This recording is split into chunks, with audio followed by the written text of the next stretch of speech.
आज हम बात करेंगे एक ऐसी शख्सियत की जिनकी गणना विश्व के महान व्यक्तियों में की जाती है।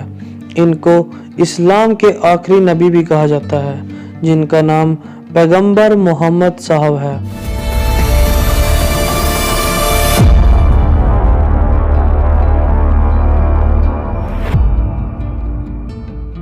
मोहम्मद साहब का जन्म 29 अगस्त 570 ईस्वी को मक्का में हुआ था।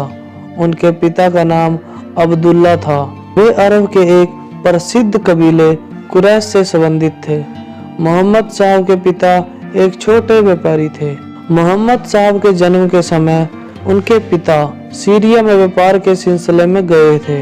वापसी समय मदीना में बीमार पड़ गए, जिस कारण उनकी मृत्यु हो गई। उनकी माता का नाम अमीना था। जब मोहम्मद साहब 6 वर्ष के हुए तो उनकी माता ने भी इस संसार को सदा के लिए अलविदा कह दिया।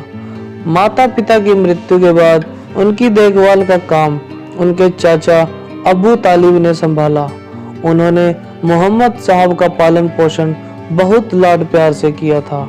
मोहम्मद अपने खाली समय को ईश्वर की भक्ति में व्यतीत करते थे। वे अपने अच्छे स्वभाव और ईमानदारी के कारण लोगों में बहुत प्रिय थे। मोहम्मद साहब का प्रथम विवाह 595 ईस्वी में खदीजा से हुआ। खदीजा मक्का की एक धनी विधवा थी। वह ऊंटों का व्यापार करती थी। उसने मोहम्मद की ईमानदारी के बारे में सुन रखा था। 619 ईस्वी में खदीजा की मृत्यु के बाद अन्य विवाह किए। मोहम्मद की पत्नियों में आयशा सबसे ज्यादा प्रसिद्ध हुई थी, क्योंकि वे इस्लाम के पहले खलीफा अबू बकर की पुत्री थी। पैगंबर मोहम्मद मक्का में स्थित एक पहाड़ी में हीरा नाम की गुफा में ध्यान लगाते थे। 40 वर्ष की उम्र में उन्हें ज्ञान की प्राप्ति हुई। इस रात को शक्ति की रात भी कहा जाता है। ये रात रमजान के अंत में पड़ती है। इसके बाद वे पैगंबर मोहम्मद के नाम से प्रसिद्ध हुए। ज्ञान प्राप्त करने के बाद उन्होंने सबसे पहला प्रचार अपने परिवार और रिश्तेदारों में किया था। 612 ईस्वी में पैगंबर मोहम्मद ने अपना पहला उपदेश मक्का में दिया था। उन्होंने लोगों को बताया कि अल्लाह एक है और मैं अल्लाह का मैसेंजर हूँ। उन्होंने मूर्ति पूजा का कट्टर विरोध किया तथा इन्हें नष्ट करना मुसलमानों का प्रथम कर्तव्य बताया। उन्होंने केवल एक अल्लाह की इबादत पर बल दिया। उन्होंने अपने अनुयायियों को, जिन्हें मुसलमान कहा जाता है, उन्हें अल्लाह के सामने सरेंडर करने के लिए प्रेरित किया। पैगंबर मोहम्मद की बढ़ती लोकप्रियता के कारण मक्का के बहुत से लोग उनसे नफरत करने लगे। इसके 2 कारण थे। पहला ये कि पैगंबर मूर्ति पूजा का विरोध कर रहे, और दूसरा पैगंबर अरब समाज में फैले अंधविश्वासों को दूर कर इसे एक नई दिशा देना चाहते थे। 28 जून 622 ईस्वी को पैगंबर साहब मक्का से मदीना कूच कर गए। 2 जुलाई 622 ईस्वी को वे मदीना पहुंचे।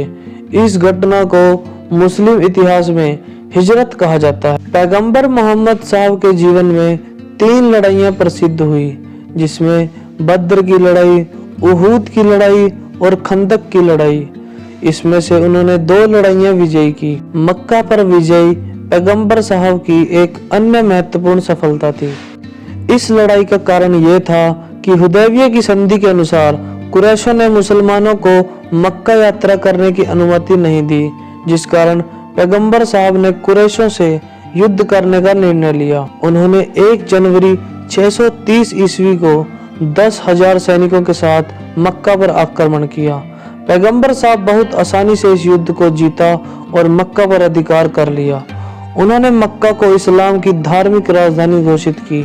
इसके बाद बहुत सारे लोग इस्लाम से जुड़ने लगे। 8 जून 632 ईस्वी में पैगंबर साहब की मदीना में मृत्यु हो गई थी। अपनी मृत्यु से पहले पैगंबर साहब छोटे छोटे कबीलों को एकत्रित किया और अरब समाज को एक नई दिशा दी। उनके इस योगदान के कारण इस्लाम के इतिहास में उनका नाम सदा अमर रहेगा। तो ये था पैगंबर साहब के जीवन का इतिहास। आशा करता हूँ वीडियो आपको इंफॉर्मेटिव लगा होगा। ऐसी और इंफॉर्मेटिव वीडियो देखने के लिए चैनल सब्सक्राइब कीजिए। बहुत बहुत धन्यवाद।